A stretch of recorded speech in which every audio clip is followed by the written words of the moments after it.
Nate, I am so honored and thrilled and excited to do this interview with you. I've been looking forward to it, and you're amazing. What you've gone through and how you have now reshaped your life and reconceptualized your life into one where you now help others after all the trauma that you experienced is just an amazing story. And with, my work in mind-brain research for 38 years now and working with trauma and all the science, to have real stories like yourself, just what you've gone through just makes it so real and tangible. And thank you for joining me to share your story with my listeners today. I really appreciate it. It's a huge honor, and I think that they should know how we started this conversation, which is me holding up the cover of your book and recognizing. Have you got the book? Have you got the book there? I had the book, the Switch on Your Brain, and just recognizing that, little did I know. I've got the one is the Spanish versions here. Switch on Your Brain. There we go. Here it is. As Nate came on just before we started filming, he held up this book and he said, "I've had this book since 2014." You said, "Yeah." And who would have known that years ago, when I was in such a much heavier place and looking at any and every resource possible, that something that gave me comfort then would be something I revisit years later and have a conversation with the person who wrote that book. Like, who would have ever thought that? I just think the redemption process is really beautiful.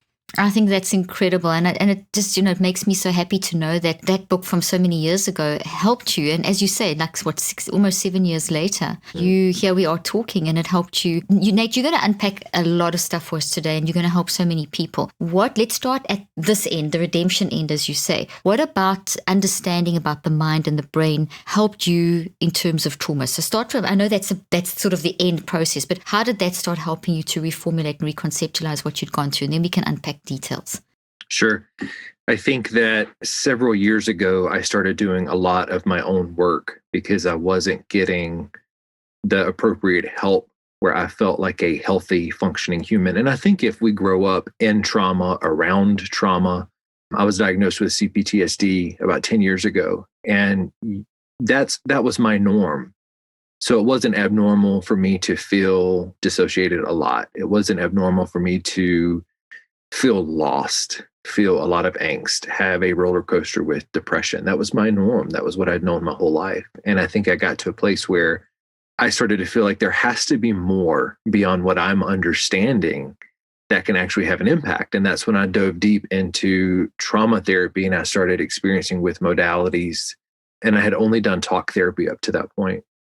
And that opened up the door where I've become this sponge who is hungry to know any and everything that I can about how my body and my mind has been impacted by what I experience. And I think that to really sum up that desire is I tell people often, I spent the first 36 years of my life being tortured inside of my own body. And so when you find resources that help you exit that life, you can't get enough of it, because you look and you recognize, I'm finally able to breathe. I'm able to have margin. I'm able to finish my sentences with clear thoughts. I'm able to love myself deeply and care about my mind and body and feel connected. And when you've known what it's like to never know that, and then you find it, you want to dive in and find every resource you can to validate that experience and keep growing and expanding it. So the understanding that the experiences that we have in life build into our brain physically, that we experience it and to understand that the mind is not the brain, that there's an experience through the mind, and that it builds into the brain, and it builds into the body, and that if we start seeing that integrated link, it started giving you the ability to be empowered to control and just start learning to control your life again, get some sort of autonomy in your life again. And that, Nate, just recently I did clinical trials, because as you know, I do research, and I've just summarized my most recent clinical trials in my newest book, which is called Cleaning Up Your Mental Mess, coming out very soon, and it's out 2nd of March. But in my research, what I showed was I took in big picture is I took an experimental group and a control group, and we went through the random control trial, gold standard, it's all very, very high level gold standard research. And the point is that the experimental group, they came in with huge traumas, huge things going on in their life. and they got the mind management technique that I developed that in Switch on Your Brain. It's called the 21-day detox, and I've since then developed an advanced, and it's called the neurocycle, the 5 steps called the neurocycle. So they were given that, and just what we saw in the experimental group over a period of 9 weeks, which is the time it takes for the brain changes in cycles of 9 weeks, we saw that awareness of, okay, I know now why I'm depressed. I'm not depressed. I'm depressed because of. So going away from the identity of depression or the identity of anxiety or the identity of trauma, that I'm not shame, guilt, whatever, but I feel this because of, and here's how I can actually take that and that toxic thought and literally identify the warning signals, the behaviors, the root cause, and dismantle that, get the root tree out and reconceptualize it, which is what my work has done all these years, just helping people to understand that. We saw an 81% improvement in how people can actually control anxiety, depression, etc., etc. So it's what you're saying. It's the awareness, and that's the message I try and bring. And you exemplify that. You've used that in your life in terms of recognizing that this is in my brain, it's in my body, it's in my mind, it's in the experiences I've had, and there is a level of control that you have. Okay, so I'd said all that, and I'm not going to say much more because I wanted to lay the foundation, because of what your story is, and so that people understand that you've gone through years and years and years. It hasn't just happened overnight, but a big long story, but how your life is work now is to help other people in trauma. So I want to ask, the first question is, what do you do now? And then I want us to backtrack to your story. I'm a certified wellness coach, and I'm a writer. Those are my 2 passions that I've combined. And so I share a lot of my writing on social media, and we have a very quick growing community of other survivors who have found a safe space to share their experience. What you were talking about when you mentioned the 81%, that had the improvement, my immediate response was, in addition to that research, in addition to the program you've put together to clean up your mental mess and have the actual experience of your brain having the validation, my job is to discredit all of the cliches and all of the bad psychology and all of the horrific cycles of unnecessary harm that has come to those of us who have felt apologetic for showing up in the world in a way that we felt like we weren't accepted or loved or cared for. And so I began sharing my story a little over a year ago, thinking, I know that there's more people that can identify with feeling this way. And if we can bond together and build a community around the conversations with trauma, it will really help those behind us, like me, the 12-year-old kid in small town Alabama who truly was hopeless and helpless and did not have a single resource that made him believe that he was okay or valuable or loved. That's my life's mission at this point, is to find those that don't have the resources and don't have access to a sense of community where they feel like, if this man is telling me that he was me years ago, I'm going to trust that it does get better. Oh, that's amazing. And I encourage everyone to look at the show notes, because we'll put the links to Nate's webpage and his Instagram and everything in there so that you can go and find out more and follow him and really learn from it. Okay, so now you've got everyone's appetite whet. What is your story?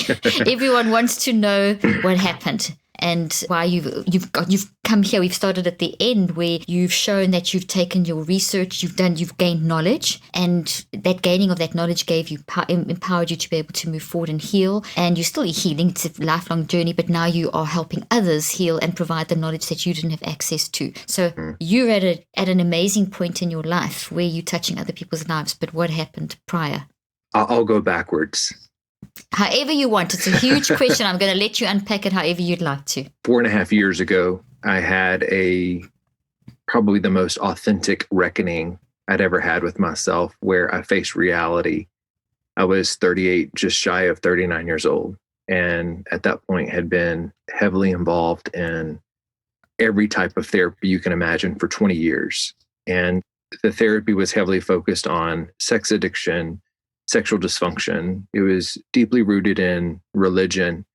And I got to a place where, having prior had a nervous breakdown years before, I started to feel those symptoms come back. And I just looked at my life and I was like, okay, at this point, I've got 20 years of therapy behind me. I've got all of this EMDR work that I've done for, over 300 hours of EMDR intensives, and just was so exhausted. And when I started to see the symptoms come back, it really scared me of thinking, I'm going to have a full-on breakdown again. And the one moment of reckoning for me was finally coming face to face with myself and saying, the healthiest thing you can do at this point is to come out and live your life as an openly gay man, and look at this and recognize that your sexuality has been a topic of conversation that has wounded you so severely, and there's never been any healing in all of the messages and understandings that you've had about that. But in addition to finally coming out and that being the gateway that gave me the freedom inside of my mind and body for the first time ever to actually feel like I was a safe, whole human.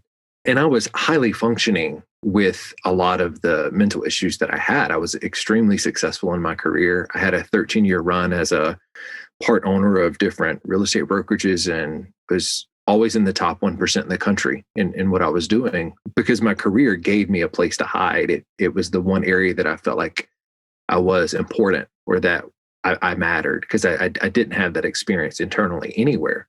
So once I came out, the freedom that came from that opened up all of these pathways inside of me, realizing how much grief was overdue for losing my 20s and 30s, being committed to conversion therapy, which was a big part of my history in my 20s. And that did just a lot more damage. But the celebration was, I felt integrated, and I understood what it felt like to have one finger touch the other finger and feel skin, or take a deep breath and activate your vagus nerve. Like I felt things for the first time in my late 30s. And so since then, it's been a constant pursuit of learning and understanding more. I think as wonderful as that process was, the one piece that people don't understand unless you've been in this position is the grief that comes with addressing trauma. I sat with myself on a Friday night before knowing I was going to meet with my closest friend and come out to him first. And I sat there thinking, if you do this, you're most likely going to be happier than you've ever been. And that's great. But this is also going to come with some pretty significant grief over fighting the wrong battle for a really long time. And, the thing about grief is when we're in it, we start to believe, if this hurts this bad, what I've lost, who I've lost, what will never be, surely I'm going to feel better soon enough. And the reality is grief has to cleanse all of that pain in order for us to be present. And it's accepting, I can't get those years back. I can't. And that's what's hard about grief. That has also held me very much accountable to how I live my life now. I can't ever be in a position again where I have passed on my well-being, the most sacred parts of me, for someone else to have control over, or to listen to cliches, or to have really unconscious responses about people who are in dire need of help. So that's kind of been the beautiful awakening. And it's funny because it has so little to do with my sexuality. I'm so unapologetic about being gay. For me, coming out was way more about taking my life back and silencing people that should have never had a voice in my life to begin with. That is so powerful. I mean, everything you've just said is just like hit home so much, because my son is gay and he went through horrific times as well. And he was in his early first year university where he came out, and it was this is about your story, not his. But just hearing what you're saying when you spoke about grief, it's heartbreaking, because you said something about grief. You said so much stuff now that just blew my mind, but in a good way. Grief being a cleansing process, and the grief of the time that you lost. So you were grieving for all those 20 years of therapy and those 300 hours of EMDR where you were trying to become something that you weren't, because that's what people were telling you to become, and that it was you were grieving that time, and it was a cleansing process, and how you, if I've understood you correctly, it was like almost like a transformation into the acceptance that what's important is not so much the sexuality, because that's just who you are, it's a fact. It was actually the integration of your personality again, the recognition of you being empowered to be you, the autonomy of you, and the acceptance of you. Am I saying it correctly? Is that sort of kind of, I mean, does it even begin to explain what you've gone through? Yeah, and I think that I want to relate to other people that it doesn't have to be about sexuality. It's about taking back parts of your life that have been traumatized or are feeling pain. And again, the piece about me coming out, that was just an afterthought. The biggest areas in my life was the significant childhood trauma that went on that shaped me from 5 to 14. It was so severe. And at 18, I attempted to share with someone that I felt was safe, a leader, in the religious organization I was involved with. And they just weren't equipped. And so at that time, I'm sharing all of this severe sexual abuse and assault trauma, being in a foster home for a time. And the thing about that environment is what stood out to them was, if you're having thoughts that you may also be gay, that's what we need to fix. Well, when I'm 18, I already feel so much shame. I say this all the time. We are not made to experience or process trauma. There's nothing natural about trauma. That is why it's called trauma. So when we have a traumatic experience, it alters our mind, our body. And so inside, our brain goes in one direction, our body goes in the others, because they're both in survival. They're both out of whack because they've experienced something that wasn't natural. And then we're walking around carrying this, doing our best to make sense of who we are and find some sort of validation. Well, considering the primary trauma I experienced as a child, neglect, physical abuse, that's when I was removed from our home. And there was just an unusual amount of sexual abuse. Neighbors and older gentlemen. Later on, it was just the amount. I think I was just born into a generation of a lot of secret, hidden sexual trauma, which so many other people are, and we don't know how abnormal that is.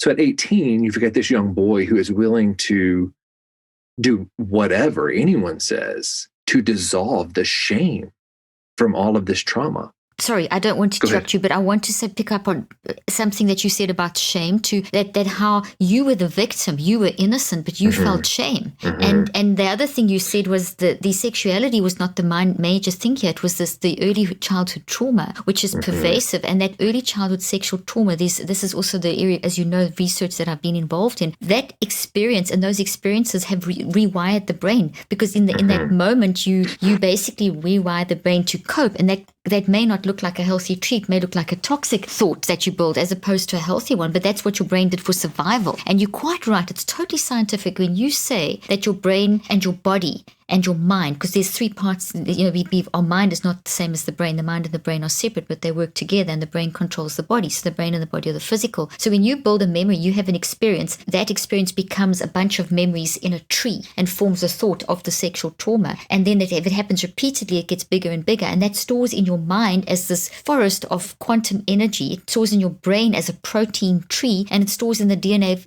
of 37 to 100 trillion cells of your brain and your body. I mean, and then the experience is repeated like you had. This thing got bigger and bigger and bigger. It's pervasive, it's ubiquitous, it's across it affects everything. And so I said that because I want to emphasize what Nate is saying, that trauma is this pervasive thing, that trauma is something that affects you for your entire life and needs to be you need to be reintegrated. And if it's not managed properly, which is another part of your story, because you've been through a lot of mismanagement and the wrong kind of help unknowingly. So you kind of went from one victimized situation into another, and that just added to the trauma. And then it's very real. So sorry, I didn't want to interrupt you there. I just wanted to emphasize the scientific side, because of my audience knows that that's what I teach. And you are saying everything that is spot on scientifically, but here you've experienced it, which makes it even more real, more than the science. Take it away from there. Do you remember where you were at? I do. And the thing I want to say about shame is shame really does mirror how beautiful and innocent we are as humans, because we default to shame because we can't fathom that it's not our fault. We assume when shame appears and we have that experience, it's so unnatural that our innocence is what makes us default to assuming we are responsible because of how we feel. We don't have the capacity. We're not wired to at 6 to say this person had no right to invade my body this way. This should not have happened. My brain at that point is like not even 1/4 developed. So I don't have the capacity to acknowledge what that is. So shame is going to always be that default. And I want to send that out to everyone listening to make sure that they understand that's a mirror of how beautiful and fascinating you are as a human, that it doesn't come natural to identify someone else would harm you. That's how innocent we are. So shame is the default. It's the aftermath. So this, I'm this 18-year-old young man trying to sort through all of these experiences. And the religious culture I was in, what they really highlighted was when I shared the confusion about my sexuality. And so everything became about, that is sin, you need to repent. So I literally at 18 years old was repenting over being sexually abused at 12 and 13 years old by a 40-year-old man. And so I believed it. Again, I'm 18. I've carried the shame for so long, and I couldn't separate the two. That started the conversion therapy process that went on for quite some time, with this ultimate goal of, if you gut yourself enough, if you restore every relationship you've ever known, if you go through this plethora of really toxic lists of things, then you will at some day, no longer feel this way. And I want to address a myth. It's something that I feel like is very important very quickly. Recently, someone said, but don't you think that the sexual abuse you experienced contributed to your sexuality? Not on any level, on any day, on any month, any year, at any point in my life did my sexuality have anything to do with being sexually abused. Thank you for saying that. Thank you for saying that. And something else that I want to clarify, I saw an article recently, a large publication made a comment where they said they attributed a pedophile, but they said a homosexual man. And what was so irritating about that was sexuality has nothing to do with pedophilia. Pedophilia is about control. So what happened to me at 12 and 13 years old, regardless of what that man's sexuality was, that was pedophilia. It did not shape or alter my sexuality. It just damaged me that much more to understand that what that exchange was strictly trauma and strictly abuse. There was nothing around sexuality in that experience. So I just wanted to put that out there because there's so many misperceptions. I know, it drives me crazy, and I'm so glad you brought that up, because it's the default thing that's in the religious community mainly, where it's in other communities too. It's, as you say, the immediate thing, they were sexually abused as a child and that's why. That is just a myth. It's not science. It's not true. And anyone who's ever experienced sexual abuse will confirm that. And you've just confirmed that again. So thank you for saying that. And one more thing on that note, the exchange that I had with someone when they were asking more questions, they said, it just seems like I know a lot of gay men who were abused. And I said, oh, that's fact, because the level of vulnerability a young gay boy has of already feeling like he is not accepted and not safe in a world where his reality is dismissed and he's taught to suppress is a much higher target and a huge flag for an abuser to handpick and absolutely groom a young gay kid. So that conversation needs to change, and I want to be a part of the reality of what people are saying when they're having these comments. No, I'm very glad you said that. Thank you for saying that. I'm going to read something from your webpage, and Okay. it's beautiful. You've got to go and take the time to read Nate's story. We'll put the link in the show notes. But you said, I'm currently working through much of my grief and anger from these years. I have to accept that these years are what they are, and they are gone. And I have learned that the sooner I grieve over this, the quicker I become that much more engaged and appreciative of today. Beautiful. Really got me, because so many people that I have worked with over the years is that tremendous trauma associated with grieving for lost time, where comments have been made like, I just cannot deal with those 20 years that were stolen from me. How do I deal with it? So before we launch into the rest of the story, can you tell my audience, where are you now with the grieving of the lost years? What did you do? How did you come to accept that that time you can't get back, and how are you mentally processing that? What is your reconceptualized way of handling that? This is going to feel like a launch, but bear with me. It was through inner child. It was through inner child work. It was through me on my own years ago, going through a process of lining up all these childhood photos that I had of myself and surrounding them by my favorite poems, favorite quotes from books, and applying all of those messages to these different pictures and these different parts of me. And it was integrating and recognizing I have felt apologetic for who I was my entire life. Yet I have fought so hard to be what was normal to other people, what other people considered healthy. And it dug me deeper and deeper into a spiral of more pain. Re-engaging with that 5-year-old boy, when I see pictures of him and I remember what he endured, I want to grieve on his behalf so that he feels pleasure again. I am the vessel that offers him that. He can't do that for himself. He lives in so much trauma. He is absolutely in that mindset that you were talking about. He is in his best survival mode. It's my responsibility now to show up for that part of myself and give them the affirmation, the love, and the validation that they need.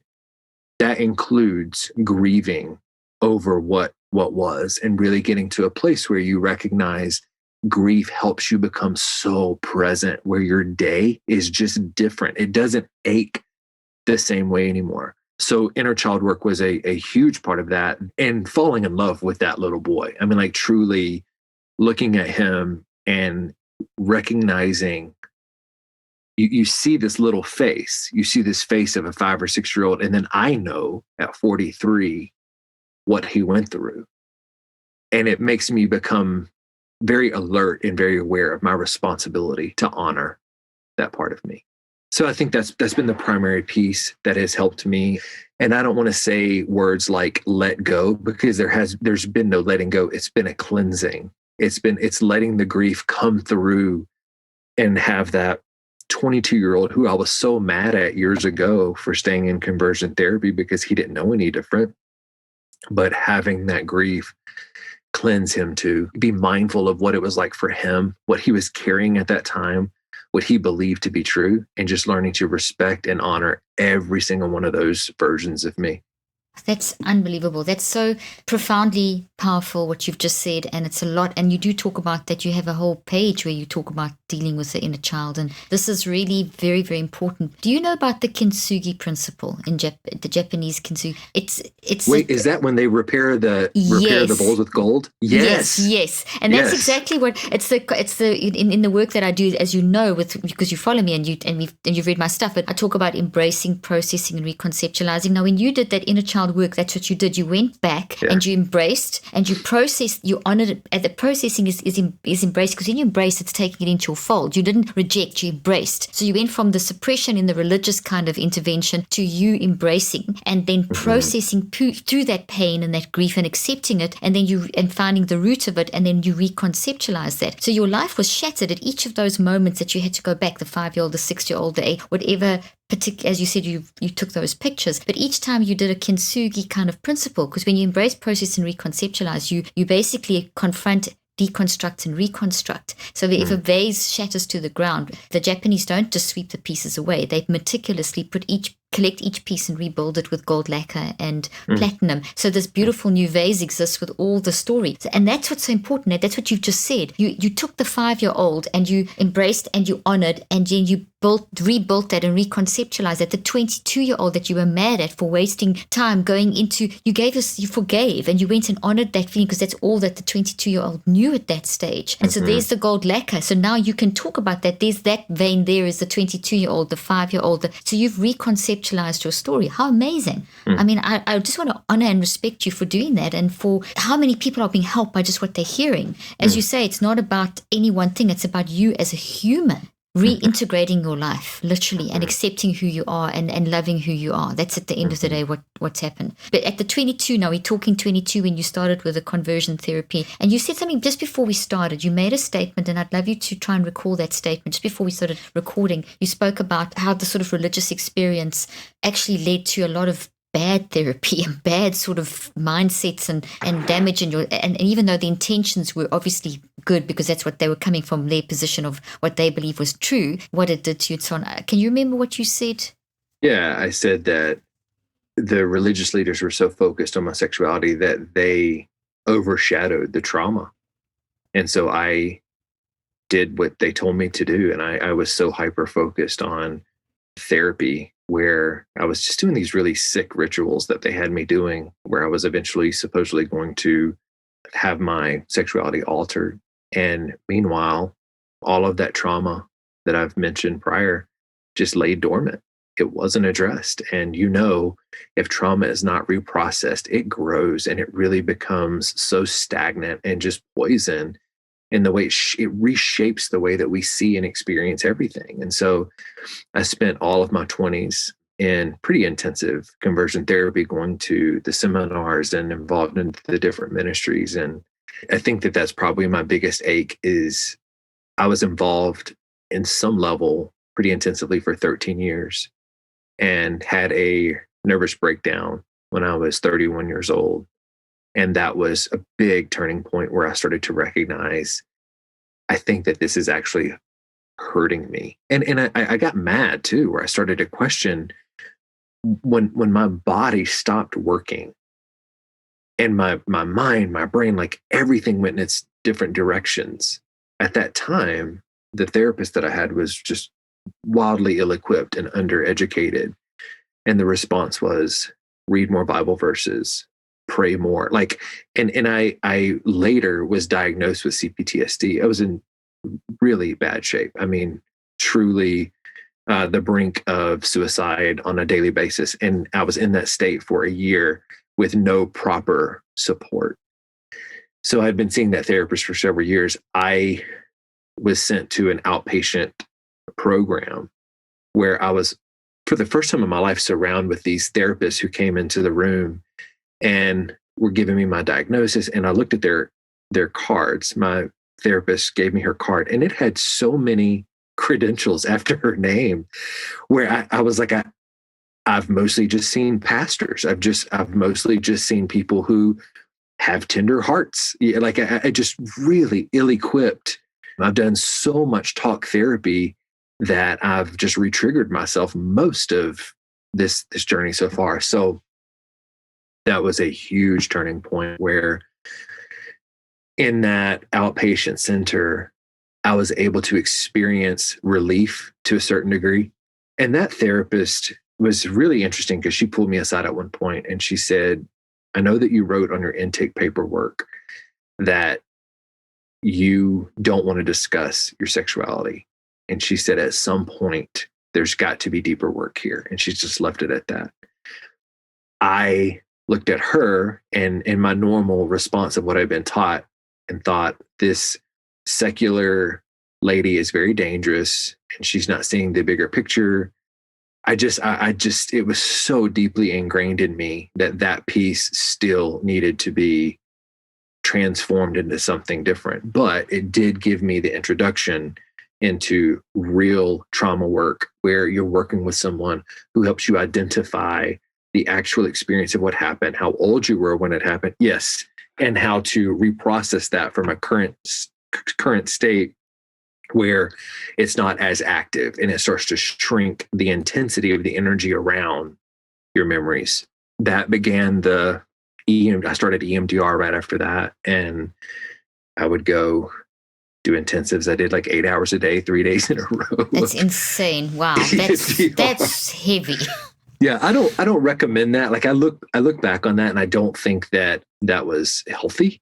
I lived out of state and I had friends in one area. I would fly back there and stay with friends, and that's why I did it. But I don't know that I would recommend that to others. But wow, no, that's hectic. I read in your page as well that I think it was in your 20s, you had that 18 or 19, you had a like a little gift, like a consignment store type, right. And that you actually sold that. And what was your life work as what did you say? Your empire was then taken over by some wealthy lady and became her sort of hobby. Yeah. And then you took all that money and poured it into this conversion therapy. And just that in itself was a trauma. Just reading that, I felt that was a trauma for you as well, but you were so convicted that, and it sounds to me, I mean, I don't want to put words in your mouth, but it sounds to me like your experience with conversion therapy was one of trying to tell you that you're a sinner and you've got to change, and that's wrong, and never once looking at who you are, Nate, who is Nate, and all about you wrong. You know, this, that constant message, and there's a massive, I mean, that's 13 years you went through that. And here you're smiling at us. I mean, you've come out of the most horrific experience on top of a horrific experience. You know, it's like 20, almost 33, 30, you say 38, you only sort of started getting set free from all of this stuff. And you're still smiling and reaching out, which just shows how much hope there is for us and how much resilience we have as humans. I'm sure you don't want anyone to go through what you're going through, what you went through, which is why you do what you do. But could you give an overarching experience or talk a little bit about the overarching experience of conversion therapy? Because one of the things that really struck me also on your page is you do list your story. You list at the end, and it's fascinating. And I mean, I know this because I've read it before, but I like the way you do it, where you list the different groups and how most of them have actually left wives and gone back to, where is it now? It's somewhere on your page here, that the Exodus one and Love It, whatever the different names are, how most of the leaders have actually gone back to their sexuality, and they're the ones that were the most hard pressed to push the conversion therapy onto young guys. So, okay, I set the stage now. Can you maybe just take it wherever you'd like to take it? I'll tell you this part because I think this is really important. And I hope that anybody who is having any kind of resistance to what I'm sharing right now, when it comes to being gay and trusting that there is a God that designed that, I just want you to hear me out and really pause and think through what it would be like if it was you or your kid or your close friend who was so hungry for validation and to be accepted. And I want to say this piece. Me being gay has never harmed anyone under any circumstances.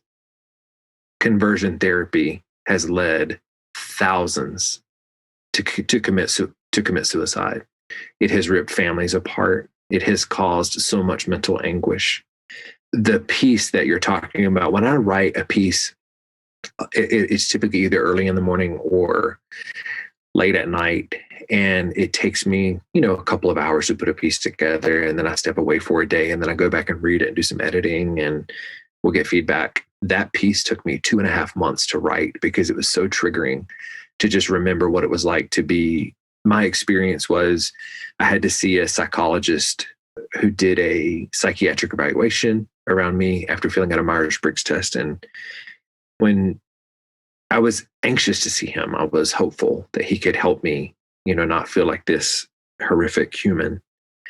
And he spent hours just basically making fun of me and said that he had never seen a Myers-Briggs test that was so off the charts it didn't make any sense. And it really was. It was so degrading. I look back, I was 20 or 21 and just sat among him and then this staff at this other ministry that was a live-in program who really had it out for me. I think from day one, I think that there was something in them that recognized this kid's so honest and so hungry that he's going to see through some of the bullshit and he's not going to participate and he's going to walk away. But that psychiatrist who wrote that evaluation around me and did that. He lost his license 15 years ago for embezzling $80,000 from one of his clients. He was involved in a money scheme.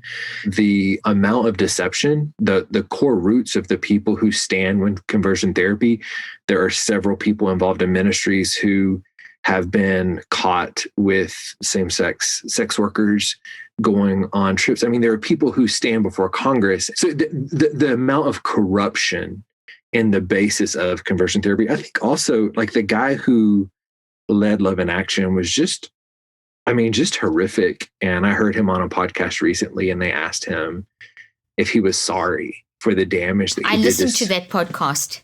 I think it's the same one. Yeah, they asked him about the Daniel. Yeah, carry on. You explain. He said, well, part of me knows that I'm in denial, but I can't be responsible for what those families chose for their kids. Yes, these are the people who led this movement who to this day are not connected enough to recognize that their behavior of seeing, oh my gosh, they've got blood on their hands. I mean, they've got blood on their hands, seriously. And still are not addressing it, like just absolutely won't address it. So conversion therapy, like the weekly meetings, are confessing any type of thought that you had that was sexualized. I had a session once where my pastor and a couple of elders laid hands on me to pray the demons out. And I sat. You talk about that in that article there. Yeah. I sat for 2 hours and then they were saying, I see the demon, but you have to be willing to let go. And again, it was this moment where I was like, oh shit, I'm not letting go. Like, well, I don't know exactly what to do. And just all of it, just so much trauma. So this is what I want people to understand. On top of trauma. Right. So you came through years of trauma and then you just got immersed in 13 years more of making you feel even worse about yourself. Right. I told you demon possessed and labeled, like the Myers-Briggs things that you described. That guy just gave you one label after another that just increased your levels of shame. So the trauma was just accelerated and whatever you think about the most is growing. So you just were totally and utterly infested with trauma. Yeah, kind of gutted. I mean, it really does. It guts you. But, I think the other piece of the damage is all of the other stuff could have been addressed when I was 18. Had I been with an educated therapist, had I been with someone who had an actual degree and knew or understood trauma. And because it was all faith-based, it ended up causing so much more damage. I never had the proper hands come along and just rescue and see a young man who was hurting and needed help. So you were told that you're wrong, you're a sinner, say the scriptures, get rid of the demons, and you pretty much had that message with all these horrific things that you may or may not want to discuss that you went through, as opposed to if you'd gone to a proper trauma therapist, they would have helped you to recognize your signals and the behaviors and the perspective that had influenced your life, the root causes, and helped you, the kintsugi principle, which you're in now. But you could have, as you said, at 18, you could have got that had you gone for the right help. So right at this moment, before we go any further, what would you recommend or advise anyone who's listening to this podcast now, who follows you, who decides to follow you, whoever hears the sound of your voice? What would you advise if you have experienced trauma and you're aware you've experienced trauma, or whatever, sexual trauma, if it was a rape, if it was a bullying, abuse, whatever, the physical abuse, whatever. We're not just limiting it to sexuality, as you said earlier on. And that's another trauma too. But you talking about trauma, what would you advise someone would be the first thing that they should do? First, I want them to acknowledge that not only was that not supposed to happen, there is no good that was supposed to come out of it. It happened because someone chose to do something really evil against them, and that is really unjust, and that they deserve to grieve that and feel validated in the pain that they felt. As far as seeking help, the word trauma-informed is so important. I think that we're seeing a huge wave around the conversations around talk therapy, and how just going and talking about your trauma every week for a year can be highly, highly re-traumatizing.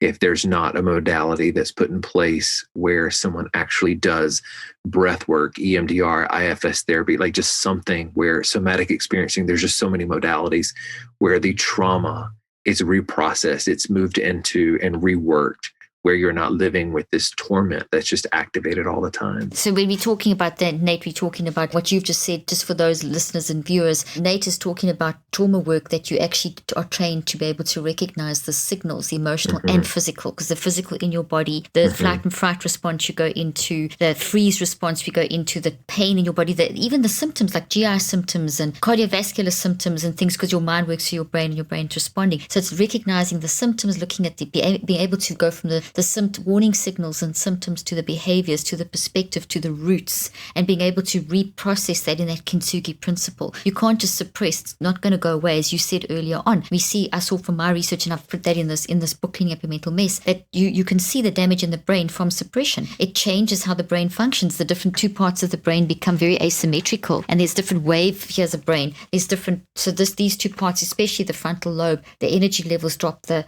blood level drops. It can look like little holes on a SPECT scan, and in a QEEG, for example, we'll see asymmetry in the alpha wave, and you'll see like tsunamis of the different alpha, beta, delta, high beta, delta, gamma, all the different. It's just a mess. It's like a huge big mess. But when you start embracing, like you've just said, it starts calming that brain down. And that's also why I do the work I do, is to put tools into people's hands to be able to help them to understand the mind-brain connection, which is what you were saying helped you in the beginning with Switch on Your Brain. And in my latest book now, I've put up the updated trials on how you can actually manage your mind. It doesn't remove therapy, it enhances therapy, because you go to therapy, but you've got to live with your mind 24/7. So the concepts that I teach, that are pretty much what you're also talking about, this embracing, processing, and reconceptualizing, is a hands-on technique that can use, a system that you can use all the time. So I just wanted to say that as well. So when Nate is talking about reprocessing trauma and doing trauma work, it is not suppressing. It's doing the really hard work of embracing, processing, and reconceptualizing. And then you get the treatment effect where it gets worse before it gets better.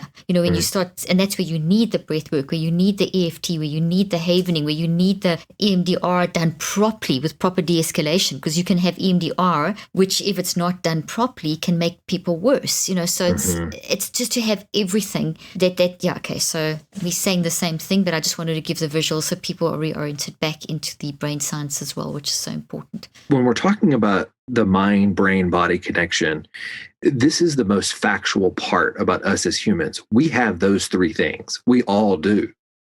The difference between how we approach it is one modality that works really well for you is not going to work the same way for someone else. But if you can begin to learn about your mind, brain, and body and really have an understanding of how you're carrying these things inside of you, it will give you so much more confidence in how you pursue something, where you may try a modality and you are vocalizing to the therapist, this did not work for me, and I actually understand why. Here's why. And then you feel valid and affirmed in that. And I love that people are way more affirmed because they're doing their own work and finding a lot of resources where they're able to approach therapy differently and feel like they have agency in that space. That's so important. The agency, the empowerment, the autonomy, that is vital in healing. So the therapist is there not to tell you what to do, which is what you experience in the religious environment and with bad therapy, but to actually facilitate the process, to offer you, hey, this is how your mind and brain work. Like with my work, it's a vehicle. It's not a technique. So you can use it as an overarching vehicle, but into that you can put whatever works. And for some people, if you start with trauma EMDR, which I'm not sure where you started, but if you start straight away with trauma EMDR before you've dealt with the physiological responses in the memories of your DNA of every cell, and you've got somewhere between 37 trillion to 100 trillion cells, and every cell is storing that trauma. If you haven't, and that will put you into the flight and fright and whatever physiological response that your body can collapse on you, and that you go into sort of automatic mode and you reactive mode and draw upon memories that you wired in and reordered your brain into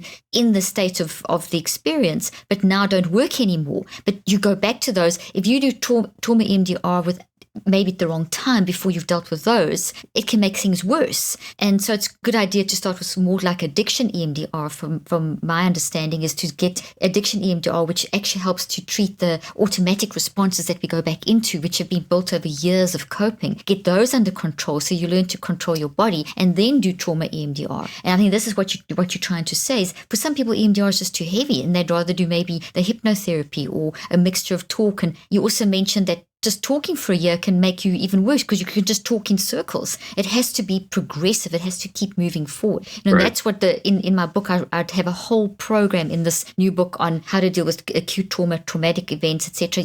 It's every single place. I tell people to go and speak to a therapist, explore different forms of therapy, but you've still got to live with yourself 24/7. So we do have to learn to manage our mind in the moment and self-regulate, and that's so vital in this process too. And you seem to have learned to do that through the experiences you've had and through the therapy that you've had. But yeah, so carry on there with like exploring. You said you had a bit of a hectic time with EMDR. What happened? Can you talk a little bit about that? Because it's a great modality, but sometimes it doesn't always work if it's not de-escalated or if it's done in the wrong way. Or it gave me a lot of relief. I think I was doing too much of it. I did have one experience after my third or fourth intensive where we just did not close it out well.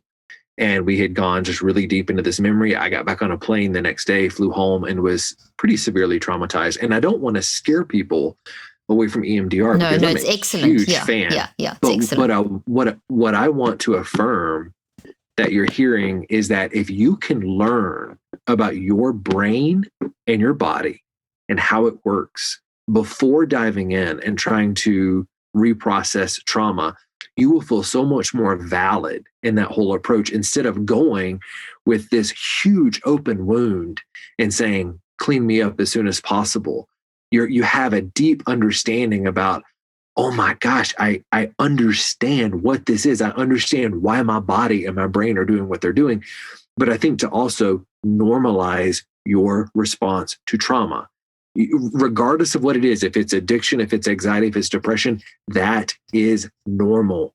Yes. To something that was abnormal that happened to you. Exactly. It's a normal response to an adverse experience. So the current clinical model of saying you have a neuropsychiatric brain disease or that there's something wrong with your brain, that doesn't help you because it's not that your brain that caused it. It's the trauma that you experienced through your life that has changed the brain. The brain reordered itself in the only way it could for survival. And so and it's not sustainable in later years. So you have to go and fix that and change that because your brain's wired for love. So it's so true. You've got to, and there's so much research coming out. And my most recent research, I also saw this, and then a research study came out. This will be very interesting for you to hear because it confirms a statement you just made. A study came out of Japan and Texas University in this last few months. And I also found this in my research over the last year, that the way you view that response, that anxiety, the depression, if you see that as something terrible that needs to be suppressed, that it's something evil, that it's demonic, it's whatever religious or psychiatric term, it's either seen as something demonic that you've got to now pray away or get rid of that demon or something, or it's seen as an illness like cardiovascular illness or diabetes, and it's not an illness because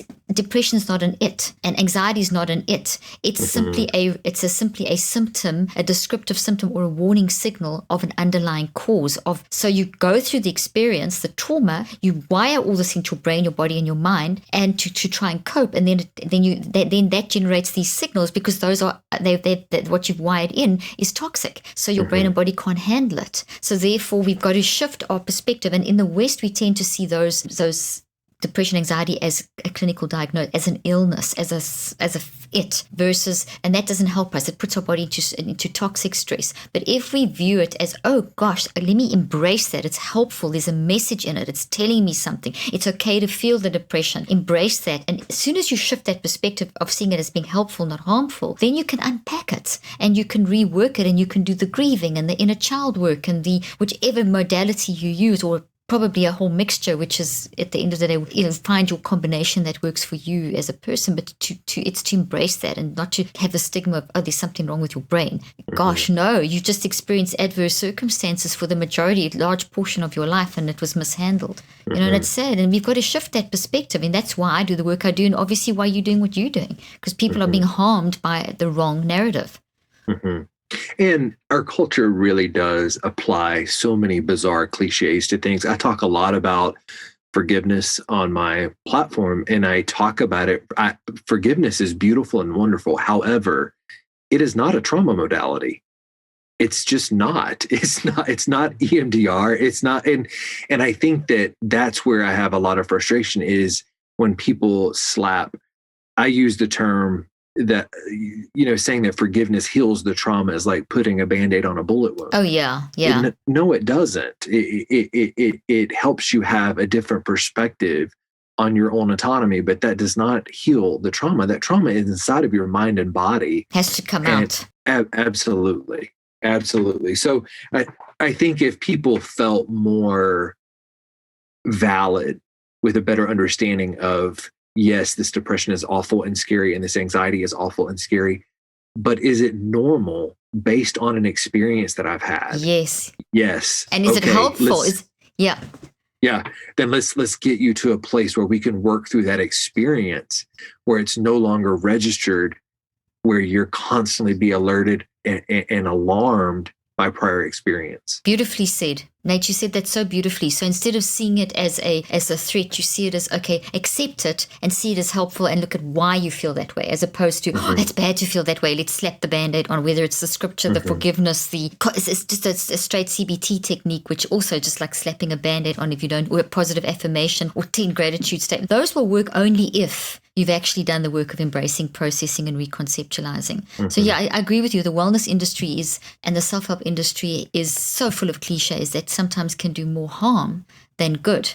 Yeah, and we've got to do that work. I often say the only way out is through, and it's true. It's like the treatment effect. I saw this in my research trials where we saw the peaks at day 21 and day 63.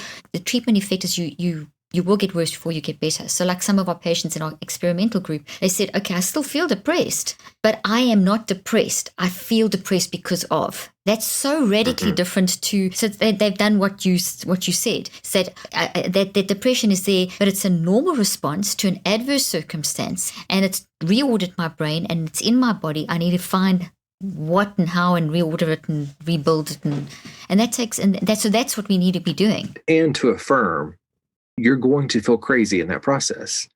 That's normal, because you've got this thing that's registered in you that was never meant to be there. You've got this experience that's altered what you were meant to know about your mind and body. So I always want to just affirm someone where they understand. Yeah, if you think about anxiety, I posted this recently. It is used in a negative connotation, but anxiety is actually this powerful tool of a memory giving you the heads up that something's going on that doesn't feel safe. Exactly. That is profound.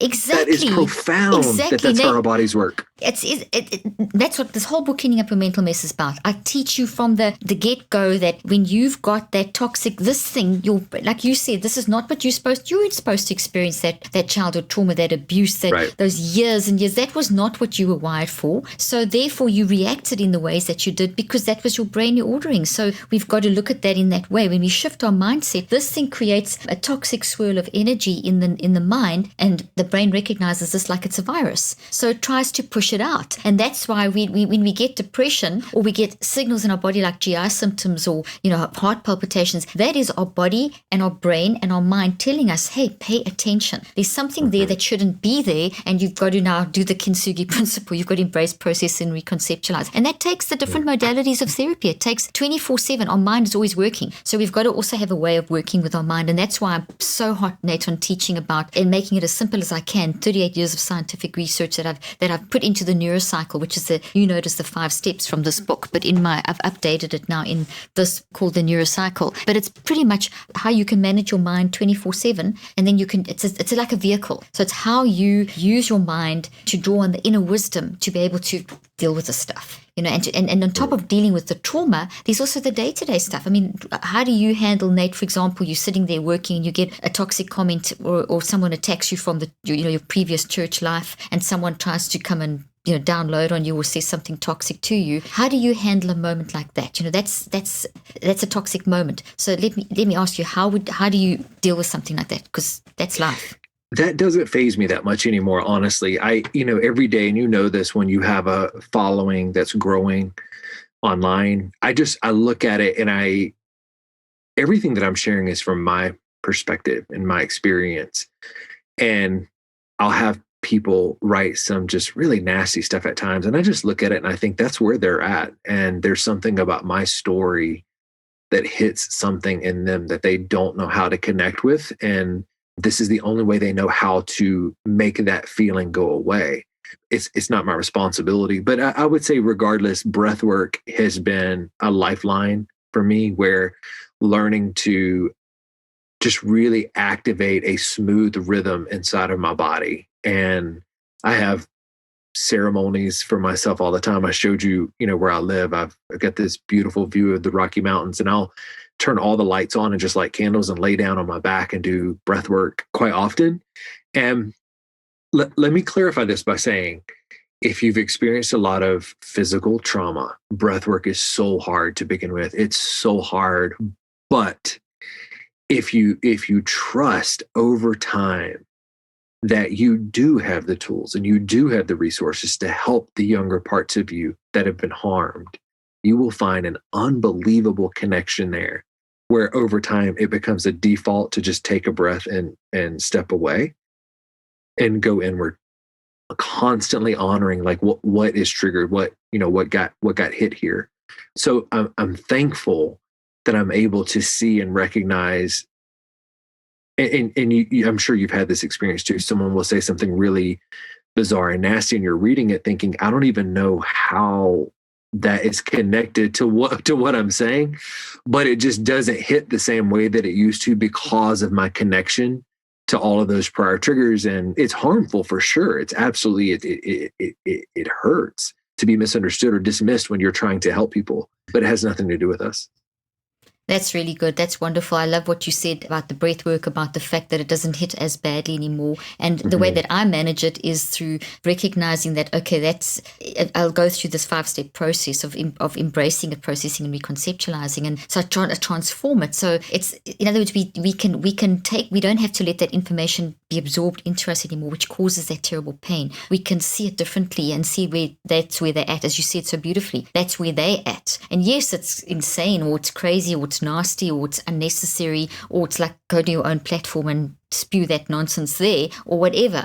But you get to a point where you don't you deflect it, you don't absorb it anymore. And that's so that's a lot of what I teach as well, is how to manage that. And you can learn to do that. You can be in an argument and calm yourself down through managing your mind, because we're able to do that every 10 seconds. And I love what you said about breath work. We as a family, we try every single night to do Wim Hof. I don't know if you know who Wim Hof is. He's the Iceman, and I've interviewed him a few times, and we're friends, and so I've learned his techniques. And my son-in-law is obsessed with him. So at nighttime, we try every night to do sort of 15 minutes of Wim Hof breathing, and it's transformational. And you also said another thing that's so powerful. When someone's been in trauma, it's very scary to close your eyes and do breath work, because when you're doing breath work, you are putting oxygen into your brain, and your brain just does what your body tells it, what your mind, not body. Your brain is a responder. It doesn't generate anything. It is a pure responder. If you're dead, your brain can't do anything. So the only reason your brain is doing anything and your body's doing anything is because you are alive. You have a mind. You, Nate, and you're thinking, feeling, and choosing 24/7. Not even a 3-second break, you are responding to life and through your mind. And that goes, your mind uses your brain to actually then build the memories of what you're experiencing, and then from the memories you act. And that's what we do as humans. And so when you're breathing, the reason why people that have experienced traumatic events find it incredibly triggering and hard to do initially is because it's taking you, it's resetting from the deepest part of your brain, from behind your brain, the PAG. You actually reset how the brain is functioning, and it kind of switches the brain on. And if you do the deep breathing and holding your breath in the different combinations in different ways, you're pushing a lot of oxygen into your body, into the cells of your body, you're releasing adrenaline, you're changing your neurochemical status, you're changing your energy balance in your brain, and that in itself triggers trauma. And that's why it's so important that maybe sometimes to start with breathing with your eyes open, and to start with basic stuff, and also to not even push yourself to, they're doing it and everyone says this, but you said that earlier on, we don't have to do what everyone else is doing. It's our own journey. Right. That's one of the pieces that you mentioned. Yeah. And I think too, being still is really hard when you're trying to process trauma. So when people say things like, oh, just breathe. Okay, do you have any idea what you're saying? Like, my body is so activated. Freaked out at the moment, so confused. Yeah. The last thing I want to do is breathe. I want to scream. I want to break something. Yeah. My most successful, I only use one modality in coaching. I am very much anti-coaches using trauma modalities. I think that's wildly inappropriate. But the one thing that I do that's incredibly safe with my clients is guided breath work. And that has been huge to build a foundation with intention around them reconnecting with the part of themselves that feels activated and afraid, and just continually grounding and saying, how old are you now? Do you have resources that can offer that younger version of you something to at least let them know that they survived? And it's that person connecting, saying, okay, yes, I do. I do know that I can do that. But that has been probably one of the most powerful movements of seeing someone take ownership and say, I am terrified of what they experienced. However, I'm starting to recognize that I today have tools just because of my age that can address this far better than that younger version of me. So if I can just be kind to that younger version of me who's carried and stored this memory, and they live in that memory. My 5 and 6-year-old self, he lives in all of the trauma that happened because he then had to take on the role of survival, and that's not natural. So then that's his ammo, that's his goal, that's his whole motive. It's me going to him and saying, hey, there's another way. Yeah, I've got this. But I have to establish a relationship with him. I have to get him to tell me my story, and I have to get him to rest. And then what happens over time, the triggers that you normally feel around your younger self, it's dissolved because you've shrunk that gap between where you are today. Yeah, exactly. You've taken the energy, because energy is always transferred, it's never lost. Right. So you've taken the energy from that 5-year-old in that total trauma response, which was pure survival, and you've converted it into this energy. And so you've got something else, so it's been converted, and this then loses its power and this gains power. And then you just remember the part, like you can talk about your 5-year-old child now and it still makes you sad, but you have control over it. You've repurposed it. It's so vital. And let me share this about inner child work. And this is what I try and tell my clients all the time. I have felt crazy because of the way that I've interpreted my own process. I literally did this stuff by myself, but then seeing people have results from it has been incredibly exciting. But what it is, the key is, like, if you imagine me today, 43, standing in front of one of my abusers who at this point would be in his 60s, 70s, would there be a reaction in my body standing in front of him? Yes. Do you know who's reacting? That 12 and 13-year-old is reacting, because as a 43-year-old, I can look at that man, deck him in the face, knock his ankles out from under him, and articulate how inappropriate he was. But my 12, 13-year-old is going to go nuts in his presence because the level of fear and anxiety, me having a relationship with that 12 or 13-year-old, is me taking him out of harm's way and putting him behind me. So I am addressing that abuser as a 43-year-old, not a 12-year-old. And listen, we all do it. I spent my whole life with my inner child trying to address things on my behalf, not knowing this part of me deserves protection. And in order for me to integrate and have strength and power here, I've got to get this younger version of me safe, validated, affirmed, and then put behind me. Wow. Nate, unreal. I could talk to you for hours. We've been going for like over an hour, and I've got another interview now, so I have to close off, and I don't want to, but I would love to invite you back again. It's been an incredible conversation, and thank you for your wisdom, your honesty, your authenticity, your advice. I know so many people have been set free. I feel like I've been in this field for 38 years, but I feel like I've just learned a whole lot of new stuff just talking to you. And I want to thank you for joining me on the podcast today. Just let's wrap up by tell people where they can find out more about you and get in contact with you. Yeah, the easiest way, my website's natepost.com. My coaching website is storyconnectcoaching.com. And then on social media, it's Nate_Postlethwait. A little complicated, but you'll find it if you Google my name. We'll also put all the links in the show notes so they'll be able to get hold of you. And I want to thank you again for coming on the show. It was phenomenal. And we will continue the conversation for sure. That sounds great.